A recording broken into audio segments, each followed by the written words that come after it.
The Florida Podcast Network, the voice of Florida.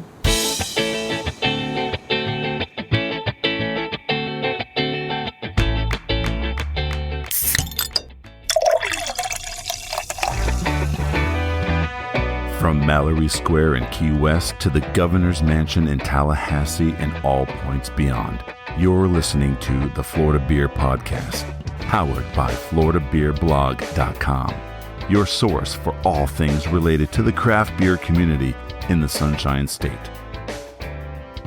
And now your host, Dave Butler. And here we go for another episode of the Florida Beer Podcast, powered by FloridaBeerBlog.com. This is Dave, your host and author and the booming voice of Florida craft beer. Or at least that's what I would like to be known as. If I put that on a business card, does that make it true? I don't know. That would be nice to see. Anyways, before we get into today's episode, please make sure to follow us on social media. We're at Florida Beer Blog on Instagram and Twitter. We are at FL Beer Blog on Facebook. Don't forget the blog itself, FloridaBeerBlog.com. We're also at FloridaBeerPodcast.com, and we are, as always, a proud member of the Florida Podcast Network, which you can find at FloridaPodcastNetwork.com or the private insider group. To find that group, just head to Facebook and search for FPN Insiders. There's a lot of really good shows that are going to be coming to the network in a few weeks and months. Please follow them now so you can get all the details when those get released. I cannot wait to tell you myself. But what I'm going to tell you about right now is where you can find some of the best beer and baked wings in Palm Beach County. Trust me, they are worth it. We're going to be visiting Stormhouse Brewing. They're in North Palm Beach, not too terribly far from the Martin County border, very close to the Loggerhead Marine Life Center. If you've ever seen that, it's amazing. And if you haven't, awesome sea turtles. Very cool hospital for them. A lot of really great things going on over there. If you're familiar with some of the other breweries in the area, especially Twisted Trunk, it's actually very, very close to that area. But they've been open a little less than a year. They have a phenomenal kind of centerpiece location in a very upscale strip mall where they have a beautiful system and also a full kitchen that I have written about before on FloridaBeerBlog.com. Definitely recommend that you go and check it out. Cannot wait for my next review to get published. If it hasn't been published already, you'll just have to go to the website and find that out. So today we're going to be speaking to three gentlemen. We're speaking with Josh Brinzo. He is part of the ownership team, kind of the co-founder and the person that really wanted to get this started. His brother Christian heads the brew house. He's the brewmaster. Those are all of his beer recipes. And then they hired Rizard to head up their kitchen. And trust me, for as good as Christian is doing on the beers, Ray's doing just as good in the kitchen. And obviously he's got that baked wing special that I was able to try and has been kind of exploding off of their menu. A lot of great food, a lot of great beers, a great location, kind of snazzy sort of post-industrial digs that they are starting to, kind of make a little bit more colorful, family friendly. It really is a great place, and I cannot wait for you to listen to these three gentlemen talk about what it took to bring that into being a reality and how they're just going to be moving forward with what I consider to be one of the best new breweries in the state of Florida. Enjoy.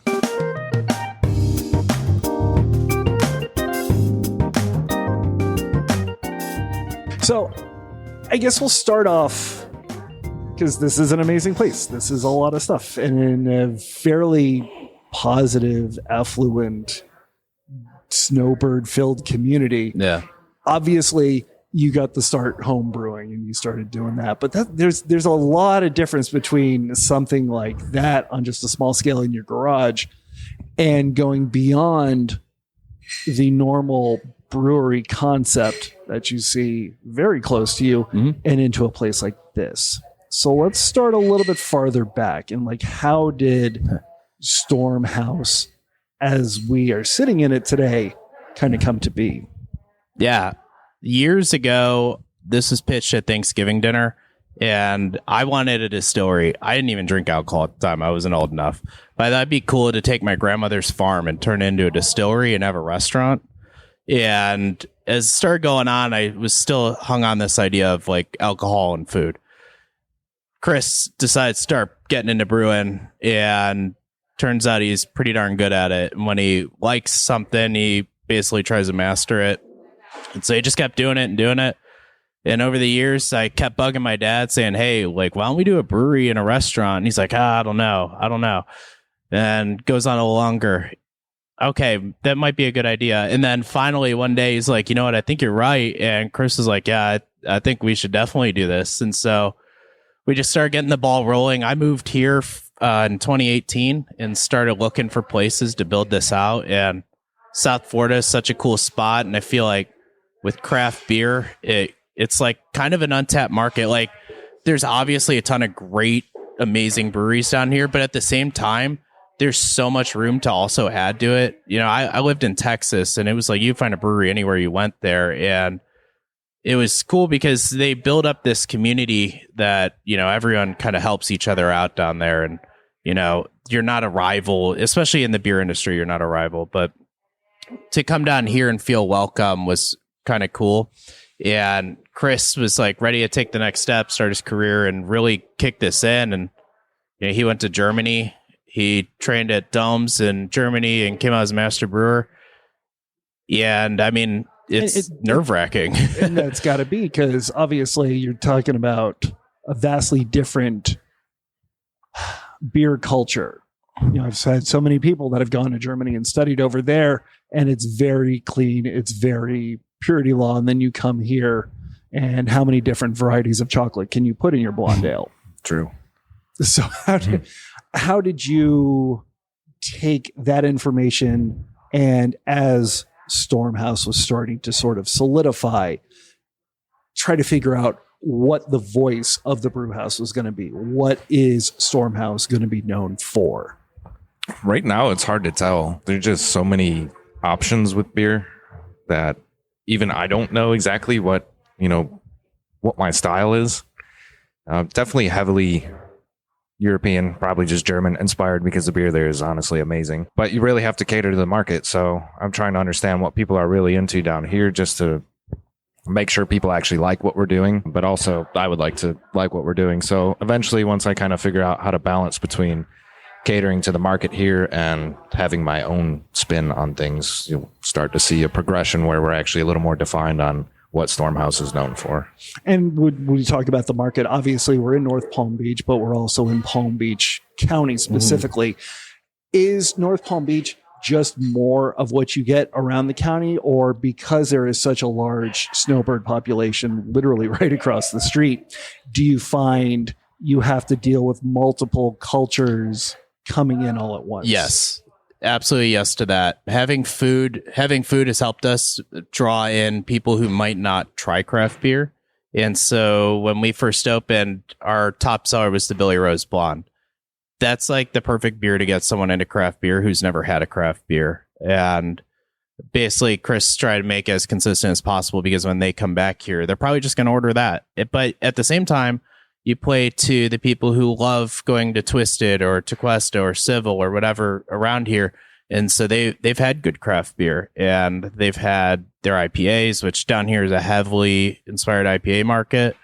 And so then we kind of had to go and come up with more IPAs. And so that's kind of been our latest focus outside of our Hefeweizen, was some more IPAs. And then you kind of mentioned the food. Yeah. Now, Stormhouse, when you had originally conceptualized it, did not have a kitchen. Well, it would always have food in some way. I don't think the kitchen was meant to be as big as it was. And I definitely wanted to combine food. So when we hired Ray, it was like a no-brainer to do what we were going to do. And the menu grew. His talents are unbelievable. And so we let him run the show there. And I was going to say, when you came in, what were you sort of given, and then how did you sort of inflate it to what it is now? I was given a total freedom on the menu, which is nice. You don't get that often as a chef. But I also did try and get input from Chris and Josh about that. Like, my main concern was what kind of concept you were looking to do. Besides, obviously, it is beer, and I cook with a lot of the beer as well. But we went for this Midwestern gastro pub. And from there, I kind of conceptualized what I thought would work in Florida, as well as what a Midwestern pub really is.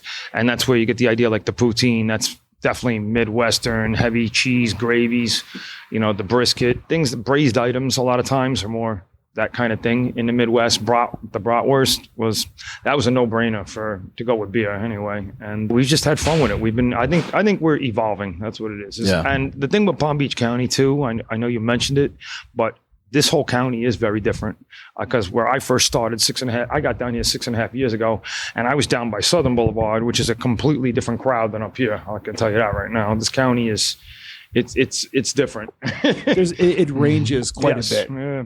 And it seems like, especially taking a look at the area that you're in, it definitely looks like it's something kind of going a little bit more for the affluent crowd. With the beers, with the food, how much of that changed, or how much of that dictated what you wanted to start with, and how much of it is currently dictating where you're going with your next steps, with your new beers that are in the fermenter, with your new dishes that are coming out?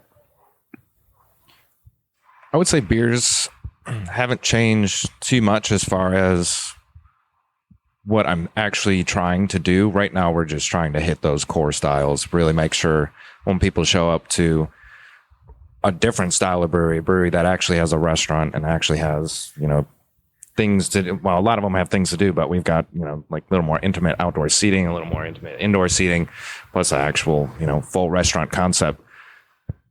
It still needs to be beer that people would expect to drink, just core styles like West Coast IPA, East Coast IPA, amber ale, light beers. Our Kolsch took off immediately as soon as it came out. Most of that is still on track to be the same, but we still have a lot of time to learn what exactly we can do to develop. And, I would like to be a little more innovative and have really creative styles, but I do like the consistency of having those core styles that really can reliably pair with dishes and, aren't too out there, aren't too outlandish and wild for people that are just coming to have a dinner, and kind of find the balance between brewing and the restaurant concept. And with some of those beers, you did mention, kind of going out there a little bit. Is it difficult to assert yourself in a state, and especially in a county where there's a lot of people very close by that are not necessarily inviting to the non-craft beer drinker? That if you take a look at the tap list, it's very heavily sour, very heavily IPA, a lot of, if you don't have 10 hops in your beer, why did you bother to brew it today? Yeah. I think when we opened, that was kind of one of the things it was like an uphill battle for us. And, we're up for a challenge, so that wasn't really a problem. When I lived in Texas, every brewery kind of did their own thing, and people loved that. But when you come here, it's like the crowd loves what they love, and that's it. And, it'll change over time, and that's okay. And I'm not going to knock anyone for it, because if you like something, you like it. There's nothing I can do about that. And so, like, our blonde was one of the first beers we brewed, and we had a wheat ale and a sour and a stout, and we had a West Coast and an IPA, and people were like, you need higher ABV IPAs. And I was like, of course. And we all knew this was going to happen too. And we're like, all right, well, we'll try to get our stuff out there, but at the same time, we can also cater to those needs. So we had like a DIPA, we've done more NIPAs, and we've just been trying to add in some more stuff, because at the end of the day, your market's the most important thing. You're going to want to make the people happy. And we know what other places around here serve. I mean, civil society has nailed it with their IPA crowd. I was there yesterday, and almost everything they have is an IPA, and they have a huge following. So they're obviously doing something right. And, they don't really release too many things outside of IPAs. And when they do, I always make sure to go try it, because I want to see what else they do. And I love that they're in my neighborhood, and, I'll always go there. And it's cool though, because people down here, I think, were introduced to craft beer, especially in this area, to Cuesta Brewing when the Chancellor came out. And it's probably my favorite craft beer in the area. It's a great Kolsch, and Kolsch really isn't too different from like a lot of the mainstream beers you can get, which is like the perfect intro. It really is. It's one of my favorite styles just for that. Yeah, it's awesome. And that's why when we brewed our Kolsch, we knew for sure that would catch on, especially at like golf events. It like took off at golf, which is not something we would have thought, and people were going nuts for it. And you get people into it and they're willing to try more things. People knock IPAs all the time who don't quote like craft beer, but there's like, if you like beer, there's a beer out there for you, no matter what style it is. You'll find it at some point. So, I don't get the complaining about it, because this market really does provide something for everyone. I completely agree with that. And that actually leads to a good question, because especially in an area like this, you would assume that the drinking would go more towards wine and maybe spirits. I mean, I'm not even going to mention Miami-Dade, because that is a yeah, exactly. Yeah. That's a vodka rum sort of town. Yeah. With those in mind, do you try to not just brew a style that may be inviting enough to bring them in, but also with the information that you provide on your tap list with all the details, enough education to where they might be interested to step outside the comfort zone just a little bit? That's something that I'll still need to work on. Definitely build that up, because I know this area is like that. They're not too into beer, but they're willing to be brought into it if you can persuade them correctly. And really what that comes down to is presentation of everything. Presentation of us as an establishment, to show that we are different in a way. We're able to present things differently, like the food and the beer, but also really just educating them, explaining to them that just try it. At least just try it. And if you don't want to drink the beer, we have wine and seltzer.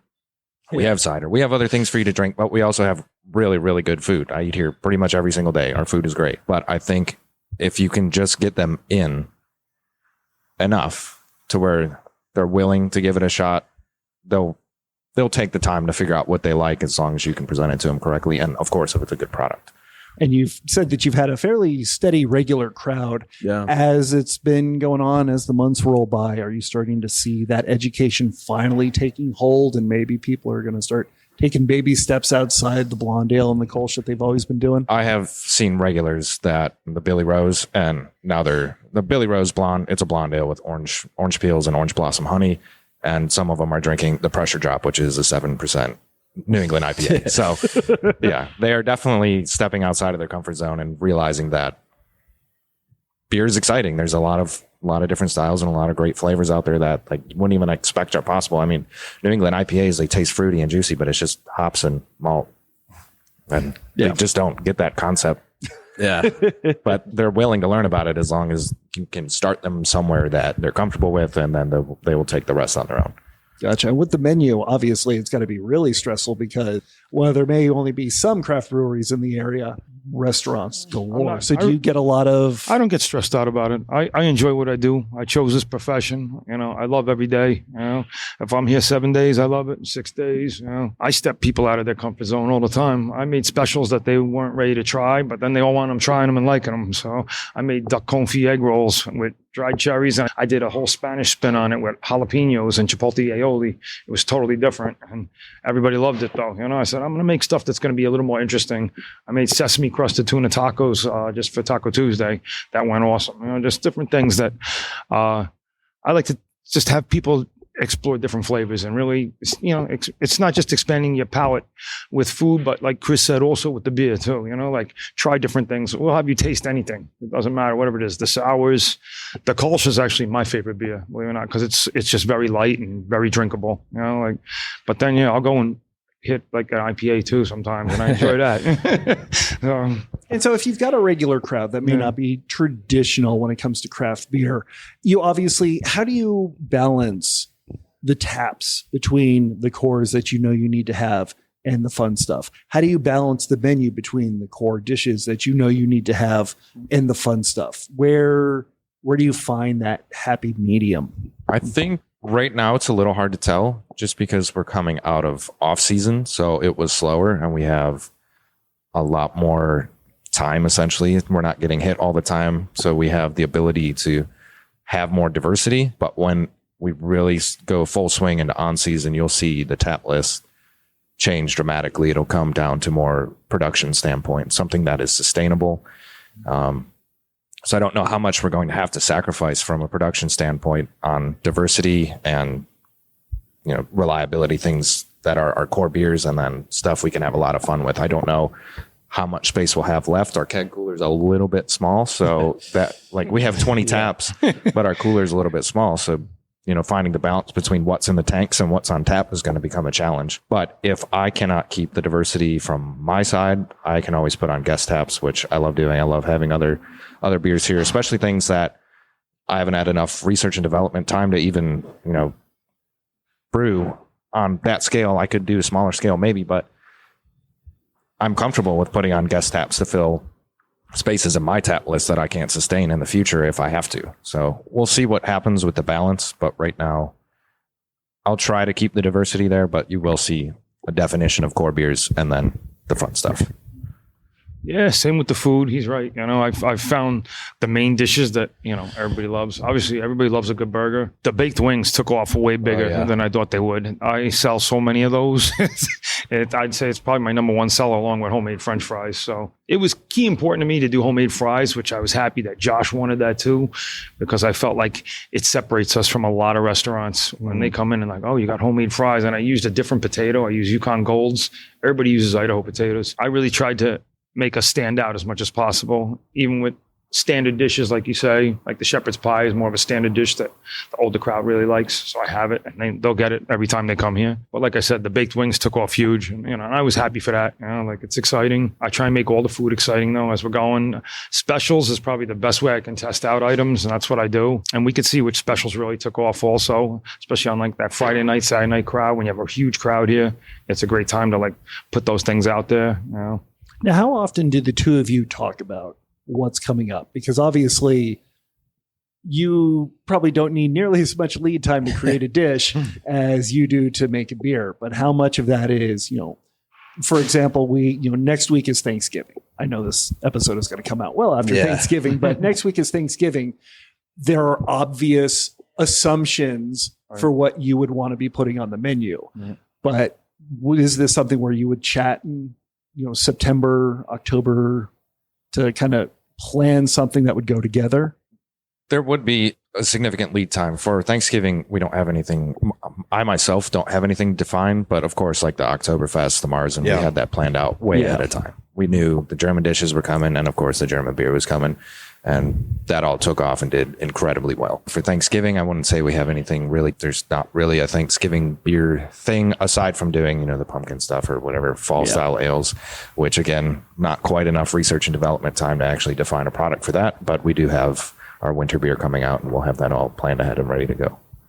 Awesome. And then obviously with those, especially Oktoberfest, it's sort of a given what you would do as well. Yeah, our big collaboration, myself and Christian, was definitely the Oktoberfest and putting together that menu, which went very well. And we had a finale party for it too with this big German band, and it was incredible that day. When I made sure we did the schnitzel, I did sauerbraten. I tried to get all the German foods that I've always liked and wanted to do, and it just went very well, And the next thing we're kind of talking about now is towards Christmas, and what do we want to go that way with? And like, I want to see what kind of beers he wants to do, and then I'm going to try and work with him on that too, and what kind of food I'm going to put out with it. So yeah, we'll see how it goes. I was going to say, you would probably start assuming or thinking of certain things already, I would assume. Yeah, and it's still hard to know exactly how the beer is going to come out. I have an idea of what I'm doing, but of course there's always the spice aspect. What spices am I going to blend, and how are we going to pair that with dishes? But we can always start with a base of a beer and then spice it, and we can kind of dictate what's going to happen based on that. Mm-hmm. There's still a lot of like on the fly diversity that we can still have. And with the on the fly, I also think that market fluctuations would play very heavily into what you're doing. I know that it plays very heavily into what you're able to source. Does that also have an effect on what styles or even just what adjuncts are coming down the pipeline? Yes. When we were opening, we were trying to brew our Hefeweizen off the bat, and then that order basically just fell through. And so we didn't have a Hef. And I guess off the bat, we had a Session, West Coast, a NEPA, sour, stout, blonde, and a wheat. Yep. No Hef. The wheat was basically our Hef, but obviously it's completely different. American wheat ale is so different from a Hefeweizen. Very much so. And so that was probably our biggest influence where, the pipeline really impacted what we were able to produce, because I know we really wanted to have that right off the bat. But I mean, especially like post-COVID now, coming out of it, it's hard to get a lot of ingredients or even like computer chips or you name it, gas. Crowler cans. Crowler shortage has impacted us.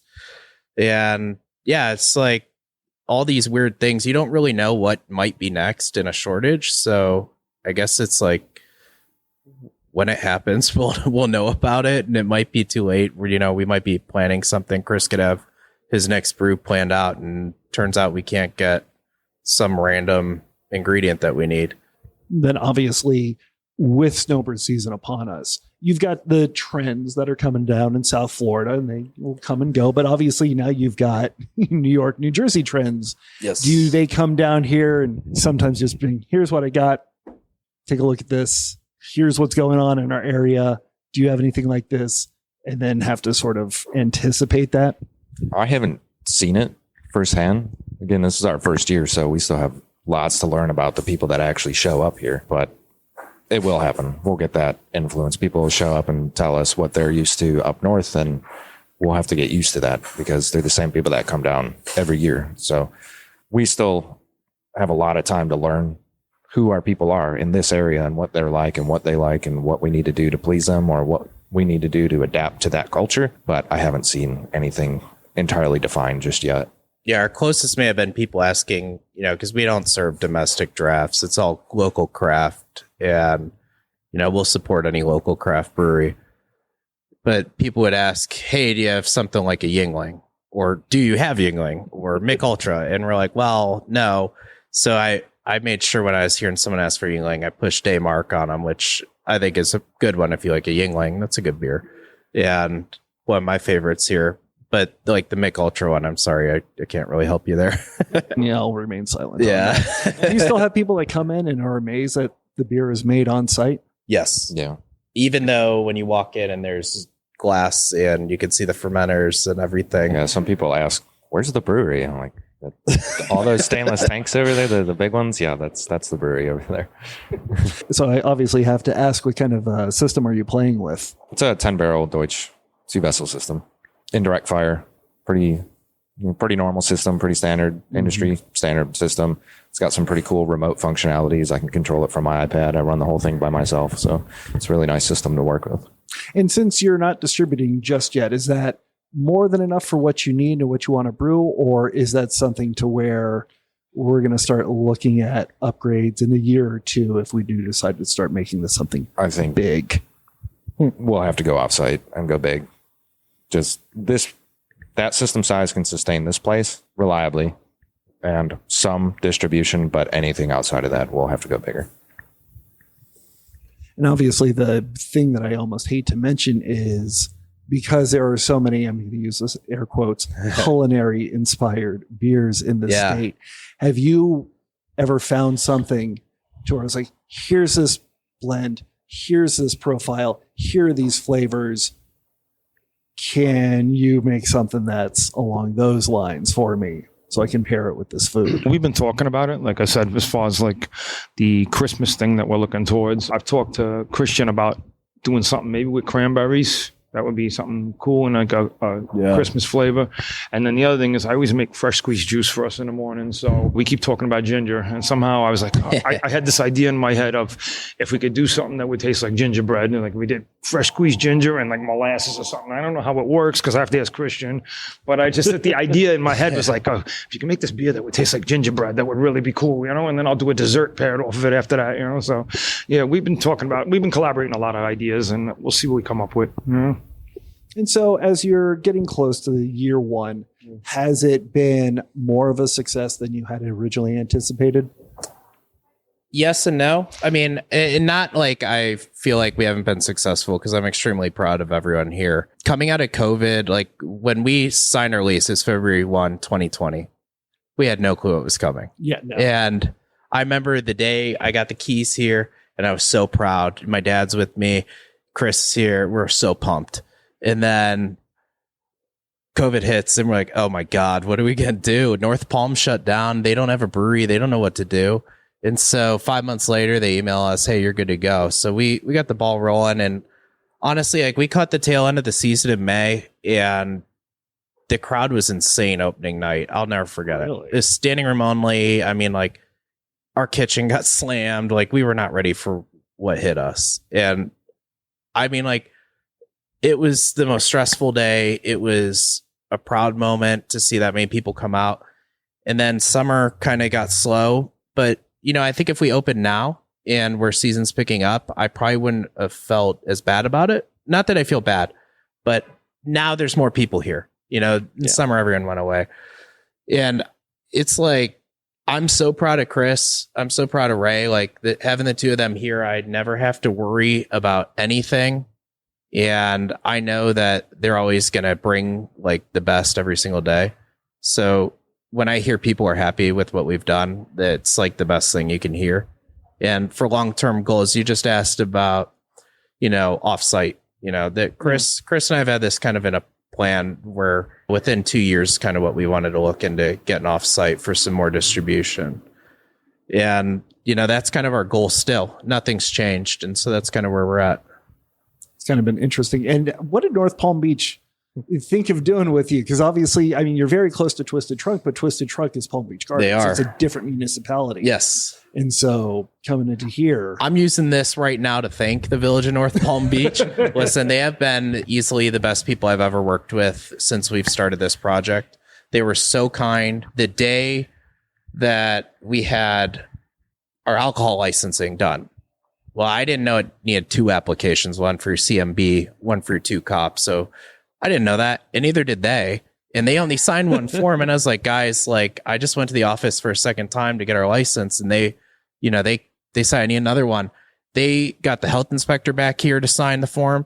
They signed the form. Everybody that needed to sign the form signed it within an hour for me. And it was like they moved heaven and earth to make it happen. But it was unbelievable. They've been so cool about it. And I don't know. It's awesome when you have like the local town not hate you and they're really supportive of you. So it's exciting. so it seems like you've got the city behind you. You've got the locals behind you. Looks like the snowbirds are going behind you. So things are going pretty well. Yeah, I'm happy with it. And I'm excited to see what Chris is brewing. Do I even want to know what you're brewing next? Or is that a closely guarded winter secret? beer? 1 or 2. Yeah. It'll be But good. not 3. Gotcha. That's good to know. Awesome. Thank you so much for your time, gentlemen. I do appreciate it. All right. Thank for you. having us. Hello, this is producer Jemmy, founder of the Florida Podcast Network, here to thank our partner, Mainline Marketing. Great equipment can make the difference between an ordinary podcasting experience and one that is immersive and inspiring. The sound quality produced with the Shure MV7 podcasting microphone is simply far superior to other options on the market. The voice isolation technology will help you sound great, even when you're not in an expensive studio. But not only is the sound quality simply unreal, but the Shure MV7 podcasting mic is very easy to use with 2 output options. So whether your show format and setup call for you to plug your microphone into the USB port right on your computer or to use it with an XLR cable into your mixer, you'll find the setup is easy. The Shure MV7 sound quality is top-notch, and it's easy to use, versatile, and also looks really great for your social media shots. So thank you again to Mainline Marketing. Having won over 40 various achievement awards, Mainline Marketing has been the go-to audiovisual manufacturers industry rep since 1987. They can be trusted to bring you the best. Visit mainlinemarketing.com today and partner with them. And be sure once again to check out the MV7 podcasting microphone from Shure by going to shure.com. That's SHURE.com. Shure, turning a passion for making great microphones into an obsession.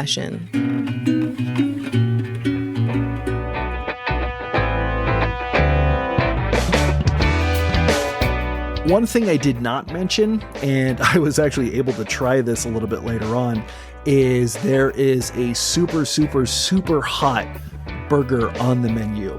It's actually more of a challenge. I'm not sure if they make you sign a waiver. They probably should, but if you do finish it, they will get you a free beer.